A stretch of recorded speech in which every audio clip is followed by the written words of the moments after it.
সীতাকুণ্ডের বারৈয়ার ঢালা ইউনিয়নের ৯ নং ওয়ার্ডে সড়কের বেহাল দশা, চরম দুর্ভোগে এলাকাবাসী। সীতাকুণ্ড প্রতিনিধি। চট্টগ্রামের সীতাকুণ্ড উপজেলার টেরিয়াইল এলাকার ২ নং বারৈয়ার ঢালা ইউনিয়নের ৯ নং ওয়ার্ডের একটি গুরুত্বপূর্ণ সড়কের বেহাল অবস্থার কারণে চরম দুর্ভোগ পোহাতে হচ্ছে স্থানীয় বাসিন্দাদের।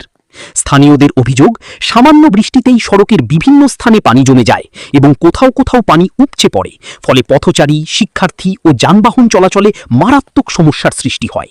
বিশেষ করে স্কুল কলেজগামী শিক্ষার্থী, বৃদ্ধ ও অসুস্থ ব্যক্তিদের চলাচল অত্যন্ত কষ্টকর হয়ে উঠেছে। এলাকাবাসীর দাবি, সড়কের পাশ দিয়ে প্রবাহিত খালটি দীর্ঘদিন ধরে খনন না হওয়ায় পানি নিষ্কাশনের স্বাভাবিক ব্যবস্থা ব্যাহত হচ্ছে।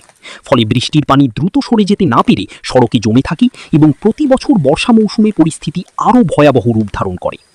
স্থানীয় বাসিন্দারা মনে করেন, দ্রুত সময়ের মধ্যে খালটি খনন ও সংস্কারের উদ্যোগ গ্রহণ করা হলে জলাবদ্ধতার সমস্যা দূর হবে এবং সড়কটি পুনরায় স্বাভাবিকভাবে ব্যবহার উপযোগী হয়ে উঠবে। এ বিষয়ে সংশ্লিষ্ট কর্তৃপক্ষের দ্রুত হস্তক্ষেপ কামনা করেছেন এলাকাবাসী।